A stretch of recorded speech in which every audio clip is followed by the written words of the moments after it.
ونستعينه ونستغفره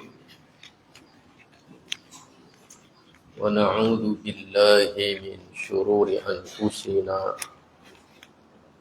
ومن سيئات أعمالنا من يهده الله فلا مضل له ومن يضلل فلا هادي له أشهد أن لا إله إلا الله وحده لا شريك له وأشهد أن محمدا عبده ورسوله اللهم صل وسلم على محمد وعلى آله وأصحابه ومن تبعهم بإحسان إلى يوم الدين أما بعد فإن أصدق الحديث كتاب الله وخير الهدي هدي محمد صلى الله عليه وسلم وشر الأمور محدثاتها وكل محدثة بدعة وكل بدعة ضلالة وكل ضلالة في النار. Saudara-saudaraku, para bapak, para ibu, hadirin, hadirat, ikhwatal iman, wabil khusus anak-anakku para santri, ikhwan dan akhwat, hafizakumullahu wa ra'akum. Alhamdulillah, kita panjatkan puji syukur kehadirat Allah Subhanahu wa taala atas segala nikmat yang telah Allah limpah ruahkan kepada kita semua. Yang di antara nikmat-nikmat yang berlimpah ruah itu adalah bahwa kita kembali dipertemukan oleh Allah Subhanahu wa taala dalam satu majelis yang di dalamnya kita mempelajari ilmu, yang dengan ilmu itu kita benahi akidah kita, kita benahi ibadah kita, kita benahi akhlak kita. Dan barang siapa yang dimudahkan untuk menggapai ilmu, yang dengan ilmu itu kita benahi akidah dan ibadah dan akhlak, maka itu adalah seagung-agung nikmat dari Allah Subhanahu wa taala. Selanjutnya salawat dan salam kita mohonkan kepada Allah Subhanahu wa taala agar senantiasa dilimpahkan dan dicurahkan kepada junjungan kita Rasulullah Nabi Muhammad sallallahu alaihi wasallam beserta keluarga beliau, para sahabat beliau, dan orang-orang yang mengikuti mereka dengan baik sampai hari kiamat nanti. Saudaraku hadirin hadirat, ikhwatal iman, hadani Allah wa iyyakum. dalam kesempatan ini saya akan bacakan buat antum dua hadis sahih yang diangkat oleh Al-Imam Ibnu Rajab Al-Hambali rahimahullah di dalam kitabnya Jami'ul Ulumi wal Hikami. Kedua hadis ini hadis sahih muttafaqun alaih. Muttafaqun ala sihhatih. Hadis yang pertama adalah an Aisyah radhiyallahu anha qalat. Dari ibunda kita Aisyah radhiyallahu anha, beliau berkata, kata beliau, qala Rasulullah sallallahu alaihi wasallam, telah bersabda Rasulullah sallallahu alaihi wasallam. Kata Rasul, man ahdatsa fi amrina hadza ma laysa minhu fahuwa radd. Yang artinya,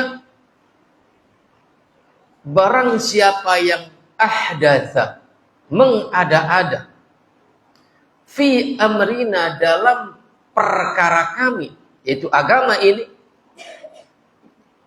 fi amrina hadza, dalam perkara kami, agama ini, ma laysa minhu, mengada-ada sesuatu yang bukan bagian daripadanya, fahuwa raddun, maka perkara yang diada-adakan itu adalah tertolak.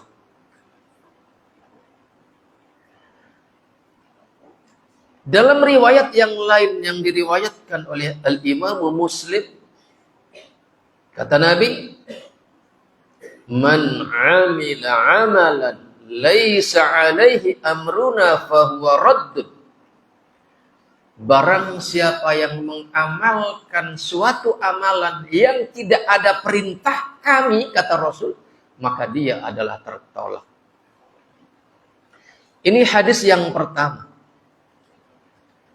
Hadis yang kedua adalah hadis yang juga diriwayatkan oleh Al-Imam Al-Bukhari dan Al-Imam Muslim di dalam kitab sahihnya, di mana an Umar radhiyallahu anhu,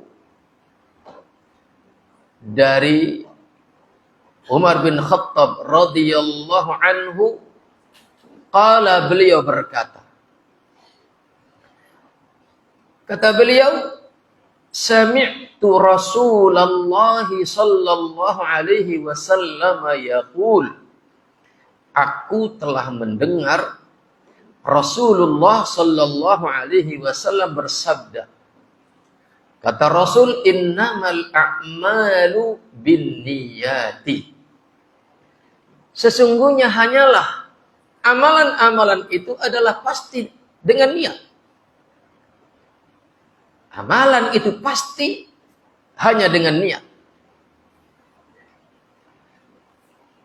Saudaraku ikhwatal iman, hadani Allah wa iyyakum.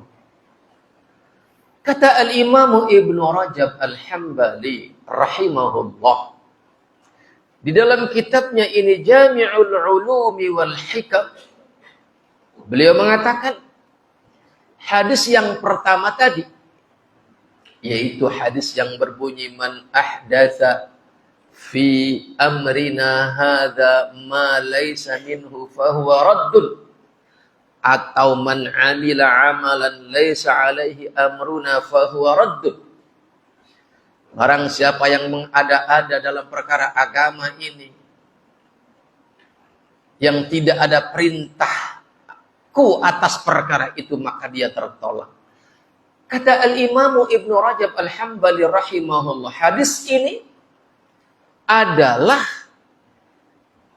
kal mizan, sebagai barometer, sebagai timbangan, lil a'mali fi zahiriha, terhadap atau timbangan bagi amalan-amalan lahiriah. Sedangkan hadis yang kedua, yang innamal a'malu binniyat, bahwa sesungguhnya hanyalah amalan itu dengan niat, maka kata al-Imamu Ibnu Rajab al-Hambali, ini adalah mizan lil a'mal fi batiniha, timbangan batin. Jadi amalan kita ini harus ada barometernya. Dari sisi lahiriah ada barometernya. Dari sisi lahiriah ada timbangannya.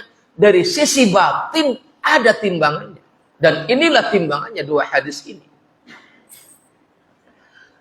Saudaraku, ikhwatal iman, hadani Allah wa iyyakum.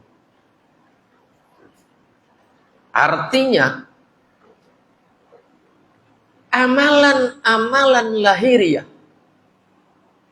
apakah berupa amalan lisan, ataukah amalan anggota tubuh, apapun yang sifatnya lahiriah, jenis amalan lahiriah yang apabila tidak ada petunjuk dari Rasulullah Sallallahu Alaihi Wasallam, baik langsung maupun tidak langsung, maka amalan lahiriah itu walaupun dikerjakan secara batin adalah lurus semata karena Allah, fahuwa raddun, maka dia tertolak. Sebaliknya, jika amalan lahiriah itu sesuai dengan petunjuk Rasulullah Sallallahu Alaihi Wasallam, tetapi batinnya tidak karena Allah, maka ini juga tertolak.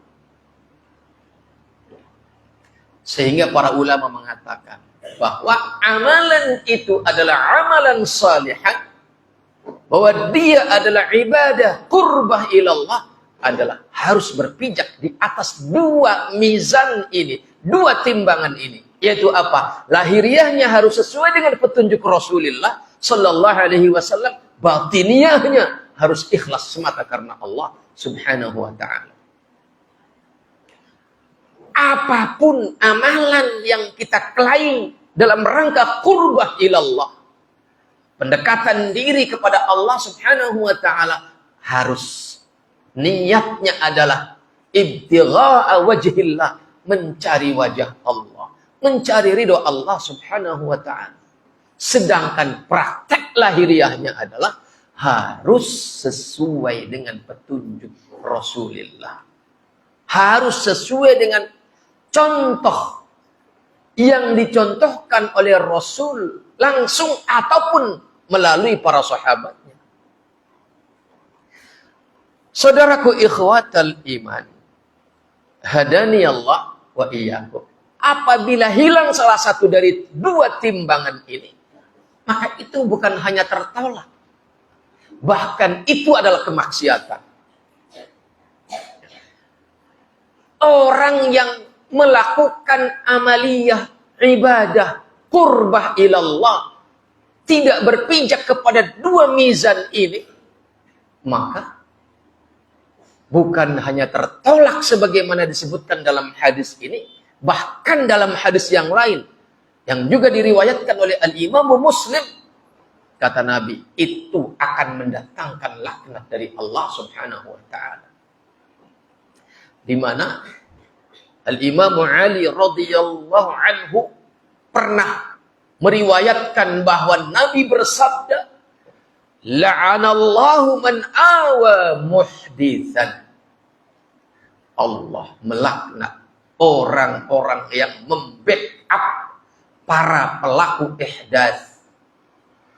Apa itu pelaku ihdas? Ahdatsa yuhditsu ihdatsan. Perbuatan mengada-ada. Kalau dalam perkara agama, ihdas dalam perkara agama itu adalah bid'ah. Sedangkan ihdas dalam perkara kehidupan duniawiyah yang tidak mengikuti aturan, itu artinya ihdas, maka itu adalah kriminal. Tidak mengikuti aturan agama dalam perkara agama, itu adalah bid'ah. Tidak mengikuti aturan dalam perkara sosial kemasyarakatan, itu adalah kriminal. Kata Nabi, barang siapa yang awa muhditsan, memberikan backup perlindungan kepada pelaku ihdas, maka dia akan dilaknat oleh Allah. Kalau backingnya saja dilaknat, apalagi pelakunya. Kalau backingnya saja dilaknat, apalagi para penggagasnya, para kreatornya. Maka sangat jelas sekali apa yang dikatakan oleh para ulama, bahwasanya ihdaats fid din bukan hanya amalan itu tertolak, bahkan dia mengundang laknat Allah. Apa itu laknat? Laknat Allah artinya adalah at-tardu wal ib'adu min rahmatillah. Diusir dan dijauhkan dari rahmat Allah. Artinya berarti ketika orang itu dilaknat oleh Allah, artinya orang itu dijauhkan dari rahmat Allah, yang berarti Allah jerumuskan dia dalam kemurkaan Allah Subhanahu wa ta'ala. Maka tadi saya katakan bahwasanya orang yang di dalam beramal ibadah tidak berpinjak di atas dua mizan ini sekaligus, maka bukan hanya tertolak, bahkan dia merupakan pembangkangan kepada Allah Subhanahu wa ta'ala. Lahiriahnya tidak mengikuti aturan Rasulullah, maka bid'ah. Hatinya tidak ikhlas karena Allah, maka ini adalah syirik. Maka amalan ibadah yang diklaim sebagai qurbah kepada Allah tidak berpijak kepada dua mizan ini sekaligus, maka bukan hanya tertolak, bahkan dia adalah merupakan pembangkangan yang tingkat pembangkangannya adalah lebih besar ketimbang pembangkangan dalam bentuk kriminal kepada dalam urusan dunia. Karena apa? Karena sekecil-kecilnya syirik kecil, dan di antara syirik kecil itu adalah tidak ibtigha wajhillah, tidak mencari wajah Allah, tetapi yang dicari adalah wajah orang lain, maka ini adalah riya. Dan kata Nabi, akhwafu ma akhafu ala ummati asyirkul asghar. Sesuatu yang paling aku takutkan menimpa atas umatku adalah syirik kecil, ala wahwa ar-riya. Ketahuilah, syirik kecil itu adalah riya. Dan ini sesuatu yang paling Rasul takutkan menimpa kita. Dan ini adalah kecil penyebutannya, tetapi dia penggolongannya adalah akbarul kabair, termasuk min akbaril kabair, paling besar-besarnya dosa besar. Dan apabila lahiriahnya, jenis-jenisnya, apakah itu lahiriah berupa ibadah, jenisnya ucapan lisan atau gerakan anggota tubuh, apabila tidak mengikuti petunjuk Rasulullah Sallallahu Alaihi Wasallam, maka itu adalah perbuatan bid'ah. Maka timbanglah amalan kita ini. Pertama, hatinya, apakah kita dalam menjalankan ibadah ini adalah ibtigha wajhillah, mencari wajah Allah, ataukah tidak? Makanya Syekh Muhammad ibn Salih al-Utsaimin rahimahullah mengatakan, orang yang berdoa, dan berdoa itu adalah ibadah.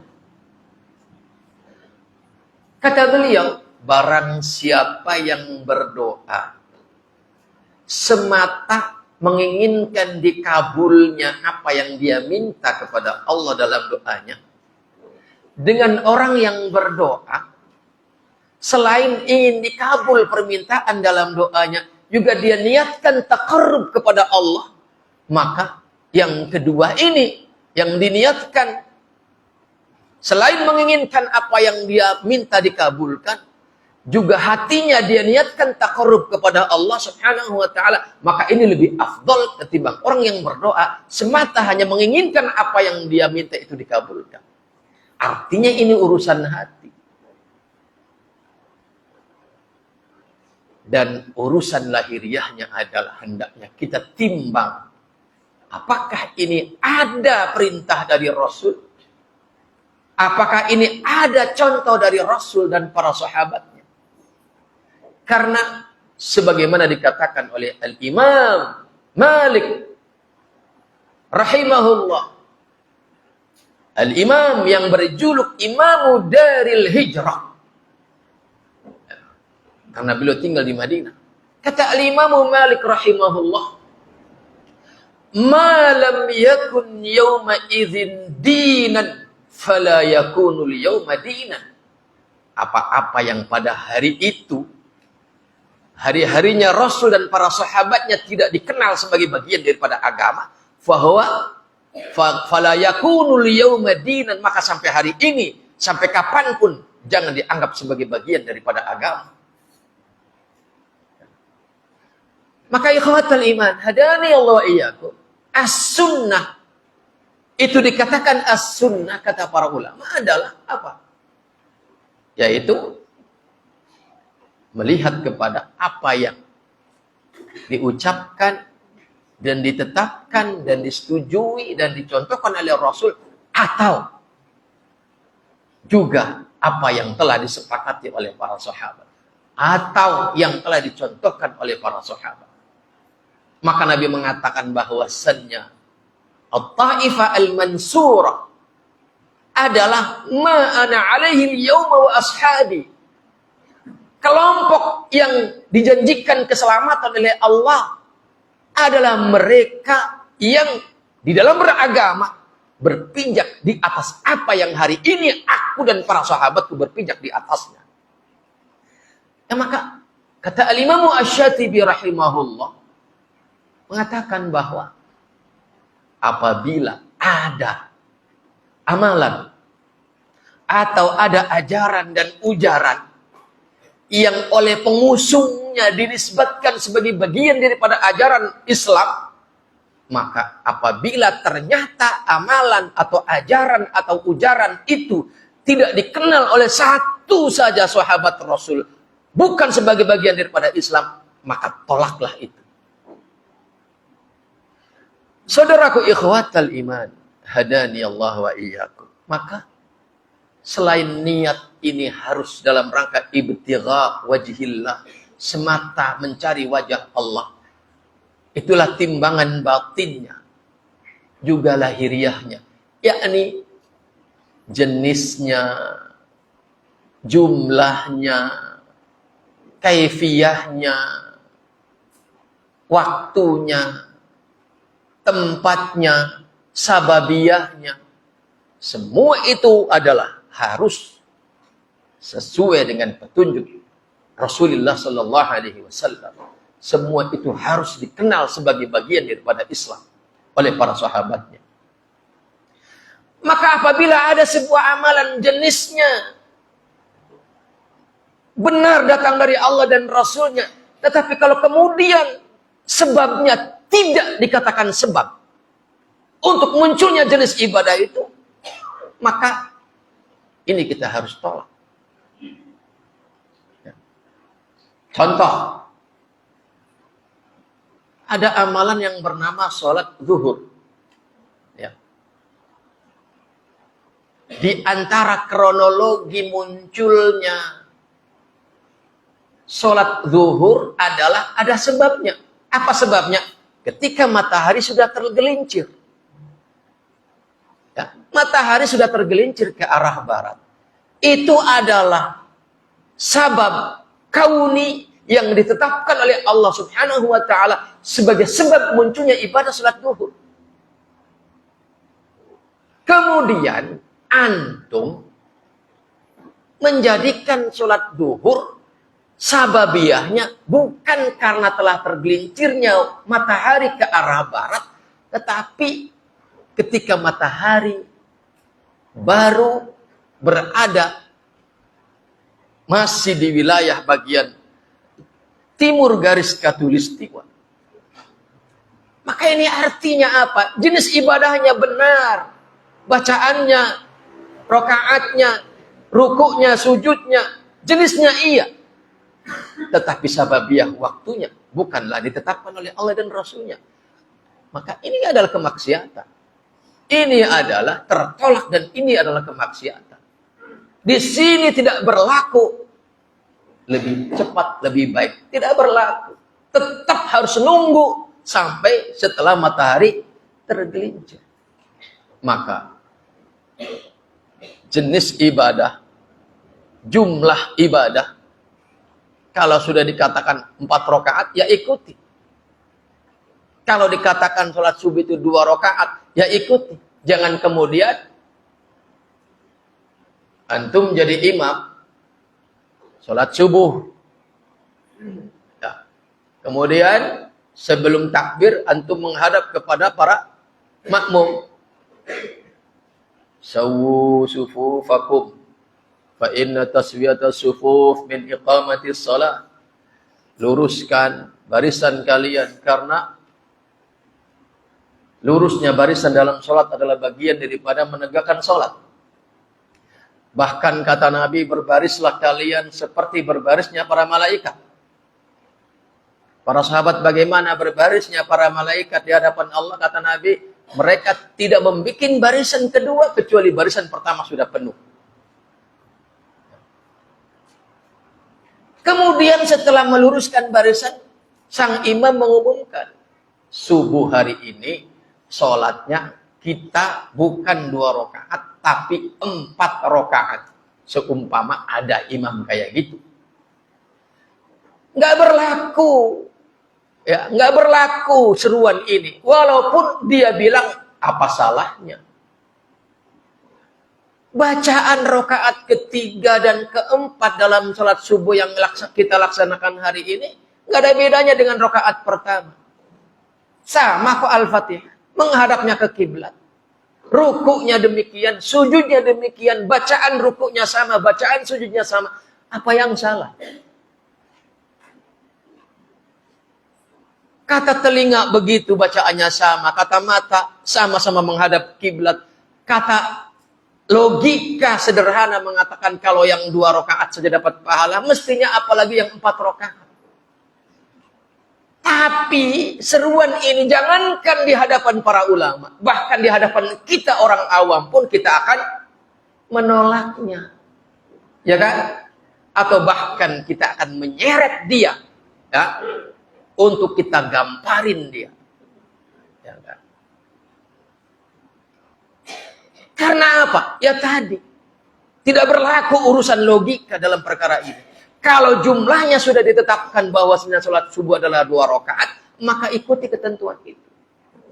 Maka jenisnya, jumlahnya, waktunya, sebabnya, kaifiyahnya, tempatnya, itu harus sesuai dengan petunjuk yang telah ditunjuk oleh Allah dan Rasulnya.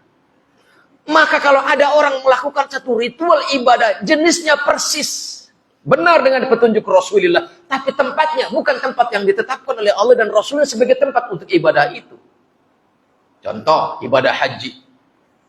Ya. Kemudian ada orang bikin travel ibadah haji, udah nggak usah ke Mekah. Ya. Mahal ke sana. Waktunya terlalu panjang menunggunya. Ada yang sekian puluh tahun. Udah kita bikin aja di sini. Ada tuh di Balongan. Ya kan? Itu namanya apa? Boleh jadi jenisnya persis sama, tetapi tempatnya bukan tempat yang ditetapkan oleh Allah dan Rasulnya. Maka ini tertolak. Bukan hanya sekedar tertolak, tetapi ini mendatangkan murka Allah Subhanahu wa ta'ala. Maka timbangan amalan itu adalah timbangan batinnya harus dalam rangka mencari ridho Allah. Timbangan lahiriahnya harus alaihi amru Rasulillah sallallahu alaihi wasallam. Atasnya ada perintah dari Rasulullah sallallahu alaihi wasallam. Saudaraku, ikhwatal iman, hadani Allah wa iyyakum. Ada satu penjelasan yang sangat bagus yang disampaikan oleh Al-Imamu Ibnu Rajab Al-Hambali rahimahullah di dalam kitabnya ini, yaitu Jami'ul Ulum wal Hikam, di mana kata beliau, ini menegaskan apa yang kita jelaskan tadi, bahwasanya amalan ibadah itu harus berpijak di atas dua mizan, timbangan batinnya semata karena Allah, mencari ridha Allah, sedangkan lahiriahnya itu harus sesuai dengan petunjuk Rasul sallallahu alaihi wasallam yang dikenalkan oleh Rasul kepada para sahabatnya, yang diizinkan oleh Rasul kepada para sahabatnya. Di mana kata Al-Imamu Ibnu Rajab Al-Hambali rahimahullah, walaysa ma kana qurbatan fi ibadatin yakunu qurbatan fi ghairiha mutlaqan. Tidak semua jenis ibadah dalam satu momentum itu pasti disebut ibadah pada momentum lain. Tidak mesti, kata beliau. Ya. Ini jenis ibadah dalam satu momentum, tetapi tidak serta-merta jenis ini dalam momentum yang lain disebut ibadah, qurba ilallah. Tidak mesti. Ini artinya menegaskan kepada kita bahwasannya ibadah itu hanyalah ittiba', la ibtida'. Ittabi'u wa la tabtadi'u. Hanya mengikuti, tidak mengada-ada. Contoh, para ulama membahas mana yang lebih afdal, berdiri dalam sholat ataukah sujud dalam sholat. Mana yang lebih afdal antara keduanya? Apakah berdiri dalam sholat, apakah sujud dalam sholat? Ulama berselisih pendapat. Ada yang mengatakan berdiri dalam sholat itu afdal, lebih utama ketimbang sujud. Kenapa? Ada banyak dalil. Satu, bahwa berdiri dalam sholat wabil khusus dalam sholat fardu itu adalah rukun. Yang namanya rukun, jangankan sengaja ditinggal, kelupaan pun ditinggal karena lupa, itu tidak sah. Yang kedua, bacaannya dalam saat berdiri dalam sholat itu adalah apa? Al-Fatihah. Dan ini juga rukun. Bergabung dua rukun. Berdiri dalam sholat fardu, bacaan Fatihahnya adalah rukun. Dan Al-Quran itu adalah afdhalul ibadati ummati, kata Rasul. Seutama-utama ibadah umatku adalah qiraatul Quran. Dan seutama-utama Quran itu adalah Al-Fatihah. Ini hujjahnya yang mengatakan berdiri dalam sholat itu adalah lebih afdal, lebih utama ketimbang sujud.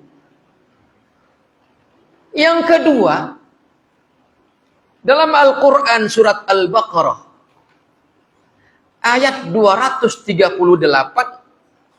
secara sharih, secara gamblang Allah memerintahkan wa qumu lillahi qanitin. Wa qumu, dan berdirilah kalian lillahi, karena Allah, qanitin, halnya dalam keadaan tunduk patuh taat kepada Allah subhanahu wa ta'ala. Dan Nabi Muhammad diriwayatkan oleh istri beliau, ibunda kita Aisyah radhiyallahu anha, bahwasanya beliau itu hatta tawarramat qadamah, sampai bengkak kedua kaki beliau saking lamanya berdiri dalam sholat. Inilah beberapa alasan yang dijadikan dasar oleh sebagian ulama yang mengatakan bahwasanya berdiri dalam sholat itu lebih afdal daripada sujud. Sebagian ulama mengatakan bahwasannya sujud itu lebih afdal ketimbang berdiri dalam sholat. Apa alasannya? Karena Nabi mengatakan, aqrabu ma yakunul 'abdu ilallahi sajidan. Saat yang paling dekatnya seorang hamba kepada Allah, kepada Rabbnya adalah ketika dia dalam keadaan sujud. Artinya berarti keadaan sujud itu adalah saat yang paling dekatnya seorang hamba dengan Allah. Yang berarti itu menunjukkan adalah keadaan yang paling istimewa, lebih afdal. Saudaraku ikhwatal iman, hadani Allah wa iyyakum. Apa hubungannya pembahasan ini dengan pembahasan kita yang mengatakan bahwasannya di dalam beribadah kepada Allah Subhanahu wa taala itu adalah harus tegak di atas dua mizan. Mizan batin yaitu semata karena Allah, mizan lahiriah adalah semata mengikuti petunjuk Rasulullah sallallahu alaihi wasallam. Apa hubungannya? Hubungannya adalah apa yang tadi dikatakan oleh Al-Imam Ibnu Rajab Al-Hambali rahimahullah, bahwa tidak semua jenis yang telah ditetapkan sebagai ibadah dalam satu waktu, dalam satu momentum, tidak serta-merta jenis itu pasti dikatakan ibadah dalam momentum yang lain. Contohnya tadi, berdiri dalam momentum sholat itu adalah ibadah. Bahkan dia rukun sholat dalam sholat fardu. Berarti jenis berdiri dalam momentum ibadah itu adalah berdiri dalam momentum sholat itu adalah ibadah. Ya. Berdiri dalam momentum azan itu adalah ibadah. Berdiri dalam momentum berdoa saat wukuf di padang Arafah bagi jamaah haji yang sedang wukuf di padang Arafah adalah jenisnya telah ditetapkan oleh Allah dan Rasul sebagai bentuk ibadah. Tetapi tidak serta-merta jenis berdiri ini dikatakan ibadah dalam momentum yang lain. Contoh, ikhwatal iman, sebelum saya sebutkan contohnya, saya ingin mengatakan bahwa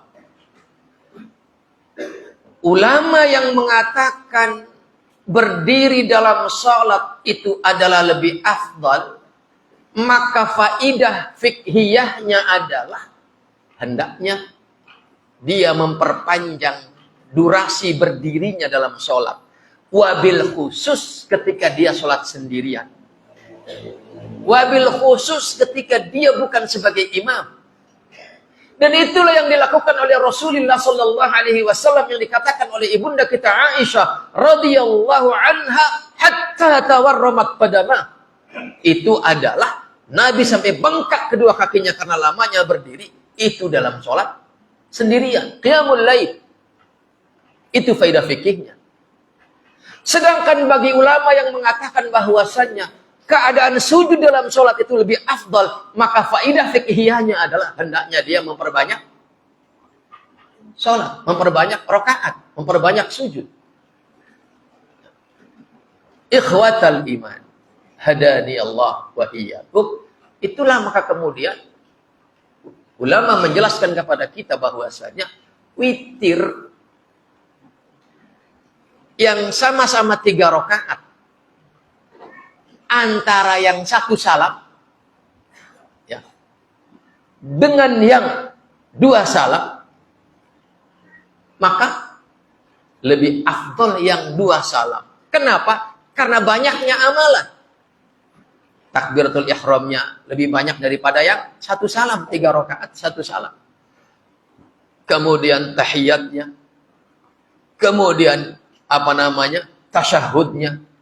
Artinya saya ingin mengatakan bahwasannya semakin banyak rakaat, semakin berarti semakin banyak pula sujud, maka itu masuk ke dalam apa yang disabdakan oleh Rasulullah Sallallahu Alaihi Wasallam, bahwasanya Nabi pernah bersabda kepada Aisyah radhiyallahu anha, ibunda kita yang mulia, kata Nabi, ajruki ala qadri nasobiki. Seberapa pahala yang kau dapatkan itu berbanding lurus dengan seberapa kepayahan yang kau dapatkan dalam beribadah itu. Terlepas mana yang rajih, apakah pendapat ulama yang mengatakan berdiri dalam sholat itu lebih afdol ketimbang sujud dalam sholat? Terlepas mana yang rajih, semuanya sepakat bahwasanya berdiri dalam momentum sholat itu adalah ibadah. Tetapi ketahuilah, tidak semua jenis yang telah ditetapkan sebagai ibadah dalam satu momentum tidak serta-merta dalam momentum lain itu dikatakan ibadah. Contohnya ya ini, berdiri. Dalam momentum sholat dia adalah jenis ibadah. Dalam momentum adzan dia adalah jenis ibadah kepada Allah, qurba ilallah. Tetapi tidak serta-merta dalam momentum lain dia disebut ibadah, qurba ilallah. Bukan, tidak serta-merta. Contohnya apa? Nabi Muhammad sallallahu alaihi wasallam dalam sebuah hadis yang sahih sedang berkhutbah, khutbah Jumat. Nabi sedang berkhutbah, khutbah Jumat di atas mimbarnya. Kemudian pandangan beliau yang mulia melihat ada seorang lelaki berdiri di tengah terik matahari. Sehingga Nabi menghentikan khutbahnya. Dan bertanya kepada para jamaahnya tentang lelaki yang berdiri di bawah terik matahari itu. Maka dijawab oleh para sahabat, oleh para jamaah, oleh para jamaah Jumatan itu, bahwasanya dia adalah namanya berjuluk kunyahnya Abu Israil, namanya Yasir Al-Ansari. Dia itu, wahai Rasul, sedang menjalankan nadarnya untuk berpuasa sambil berdiri, tidak mau duduk, berdiri di bawah terik matahari, tidak mau berteduh. Berpuasa. Nadarnya melaksanakan ibadah puasa sambil berdiri, tidak mau duduk, dan tidak mau berteduh. Apa kata Nabi? Muruhu liyaq'uda, perintahkan dia agar duduk. Muruhu liyastadhilla, perintahkan agar dia berteduh. Wa yutimma saumahu, dan perintahkan agar dia melanjutkan puasanya. Saudaraku ikhwatal iman, hadani Allah wa iyyakum. Dari peristiwa ini, faidah fikhiyahnya berarti makmum itu boleh ngomong kalau ditanya oleh khatib. Berarti khatib itu boleh bertanya kepada makmum dan makmum boleh menjawab. Dan harus dijawab jika hal yang sangat penting. Dan harus penting. Padahal ya, kalau bukan dengan khatib, dialog itu seperti antum duduk mendengarkan khutbah Jumat, kemudian orang sebelah ngobrol. Antum bilang, diam, imam sedang berkhutbah. Maka kata Nabi, idza qulta li sahibika ansit wal imamu yakhtub faqad laghauta. Apabila engkau berkata, hai diamlah kau, dengarkan khutbah, imam sedang berkhutbah, maka kamu telah bermain-main. Padahal dia apa? Ingkarul mungkar, menolak kemungkaran berupa apa? Ngobrol saat khutbah Jumat berlangsung. Kalau ingkarul mungkar saja yang dilaksanakan saat khutbah sedang berlangsung dikatakan main-main dengan sholat Jumat, maka bayangkan kalau antum malah tidur. Ya. Makanya saya selalu mengatakan kepada santri-santri saya, iya, akan ada sanksi yang berat kalau kalian tidur saat khutbah berlangsung. Udah jamaahnya sedikit, ya kan? Satu masjid tidur semua. Ini main-main namanya. Makanya saya pernah satu peristiwa. Dari rumah sudah siapin nih tema khutbah yang menurut saya tepat. Ya. Sudah saya rancang, sudah saya tulis tema khutbah yang sangat detail. Begitu naik mimbar, begitu assalamualaikum, terus azan kumandang, terus innalhamdalillah, jamaah satu masjid ngantuk semua. Tiba-tiba saya berubah temanya. Iya. Saya tinggalkan tema yang sudah saya bawa dari rumah. Ganti temanya.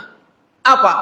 Hei, para jamaah, kalau dalam rangka mengingatkan teman kamu agar jangan berbicara saat khutbah berlangsung, kau lari meninggalkan khutbah dengan mingkarul mungkar yang dilakukan oleh teman kamu, dikatakan engkau telah bermain-main dengan sholat Jumatmu, maka apalagi kau tinggalkan dengan cara tidur.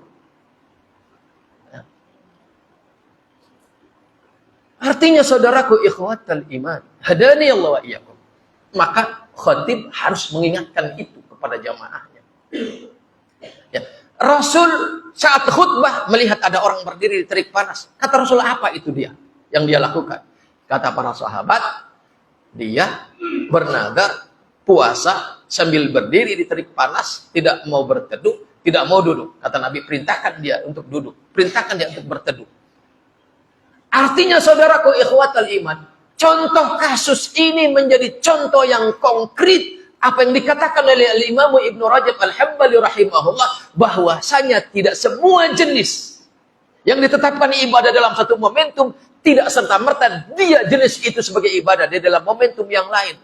Berdiri dalam momentum sholat adalah ibadah, tetapi dia berdiri dalam momentum melaksanakan nazar puasa itu bukanlah ibadah. Artinya ini semakin menegaskan kepada kita bahwasannya disinilah pentingnya kita menelisik kepada diri kita. Sudahkah kita memiliki mizan yang lengkap? Tidak hanya niatnya yang lurus, tetapi bahwasannya jenisnya ibadah kita, jumlahnya, kemudian sababiyahnya, kaifiyahnya, tempatnya, dan waktunya. Sudahkah semua itu adalah sesuai dengan petunjuk Rasulullah Sallallahu Alaihi Wasallam? Yang mana kata Nabi, alaikum bisunnati, wajib atas kalian berpegang teguh dengan sunnahku, wa sunnatil khulafa'ir rasyidin al-mahdiyyin min ba'di, dan wajib juga atas kalian berpegang teguh dengan sunnah para sahabatku dari kalangan khulafa'ur rasyidin, yaitu Abu Bakar, Umar, Utsman, Ali radhiyallahu anhum ajma'in. Kalaupun seumpama ini amalan tidak dicontohkan oleh Rasul, tetapi dicontohkan oleh Khulafaur Rasyidin yang 4 ini, maka ini adalah bagian daripada sunnah yang kata Nabi, "Addu 'alaiha bin nawajid." Gigit dengan gerahammu. Ya.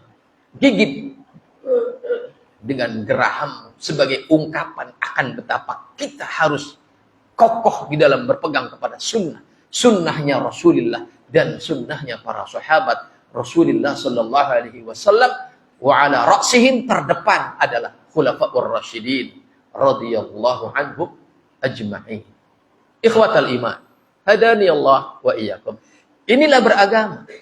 Ya, inilah beragama, bukan mengada-ada. Maka ittabi'u wa la tabtadi'u. Ikuti saja apa yang sudah ada. Wala tabtadi'u, dan jangan mengada-ada.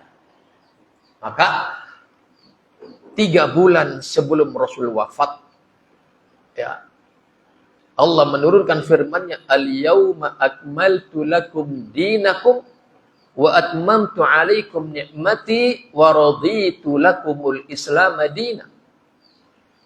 Ini ayat diturunkan oleh Allah kepada Nabi Muhammad sallallahu alaihi wasallam pada hari Jumat ba'da asar, saat Rasul sedang wukuf di tanah Arafah. Ya, Allah turunkan ayat ini, al-yauma akmaltu lakum dinakum, pada hari ini telah aku sempurnakan. Al-yauma akmaltu lakum, telah aku sempurnakan untuk kalian agama kalian. Wa atmamtu 'alaikum ni'mati, dan aku telah sempurnakan nikmatku atas kalian. Lihat, dalam urusan kesempurnaan agama Allah menggunakan redaksi akmaltu lakum. Al-yauma akmaltu lakum. Dalam perkara urusan nikmat Allah menggunakan kalimat atmamtu 'alaikum. At-tamam. Ini apa bedanya? Para ulama menjelaskan bahwa kesempurnaan dari makna akmaltu itu artinya kesempurnaan yang tidak perlu tambahan. Ya. Makanya agama itu sudah sempurna, tidak perlu tambahan. Sedangkan nikmat yang Allah berikan kepada kita itu sudah lengkap, tetapi boleh kita berharap nambah. Ya. Boleh kita berusaha nambah nikmat. Walaupun kata orang yang nonton, kurang apa ente, ya kan? Rumah punya, mentereng, jabatan oke, kendaraan oke, istri oke, anak-anak juga oke. Kurang apa ente? Tapi boleh nggak berharap nambah? Boleh. Punya mobil udah 2, boleh berharap nambah. Itu dalam urusan nikmat. Maka Allah menggunakan redaksinya bukan akmaltu dalam urusan nikmat, tetapi wa atmamtu 'alaikum ni'mati. Ya, tetapi dalam urusan agama, al-yauma akmaltu lakum kamaluddin, kesempurnaan agama ini adalah la yahtaju ila ziyadah ila yaumil qiyamah, tidak butuh kepada tambahan sampai kapanpun. Cukupkan apa yang sudah ada diajarkan oleh Rasul kepada para sahabatnya. Ya. Demikian yang bisa saya sampaikan. Semoga ini menjadi panduan kita di dalam beribadah kepada Allah. Bahwa ibadah itu harus berpijak kepada 2 timbangan. Santri, perhatikan. Ibadah itu harus berpijak di atas 2 timbangan. 1 timbangan batin berupa apa? Hatinya semata karena Allah. Yang kedua timbangan lahiriahnya, yaitu semua jenisnya, waktunya, tempatnya, jumlahnya, kaifiahnya, sababiyahnya, ya harus sesuai petunjuk Rasulullah sallallahu alaihi wasallam. Apabila hilang salah satunya, maka itu bukan ibadah tetapi pembangkangan atau kemaksiatan kepada Allah. Bahkan kemaksiatan itu lebih besar dosanya, ya, ketimbang kemaksiatan kriminal. Ya. Orang tidak karena Allah, itu adalah syirik. Orang beribadah tidak dengan petunjuk Rasul, itu adalah bid'ah. Yang manapun yang hilang. Ya. Yang manapun yang muncul, apakah syirik ataukah bid'ah, atau malah gabung dua-duanya, udah syirik bid'ah, maka ini adalah bukan hanya tertolak, bahkan mengundang laknat Allah. Apa itu laknat Allah? At-tardu wal ib'adu min rahmatillah. Dijauhkan dan diusir dari rahmat Allah subhanahu wa ta'ala. Kita akhiri. Subhanakallahumma wa bihamdika asyhadu an la ilaha illa anta astaghfiruka wa atubu ilaik. Assalamualaikum warahmatullahi wabarakatuh.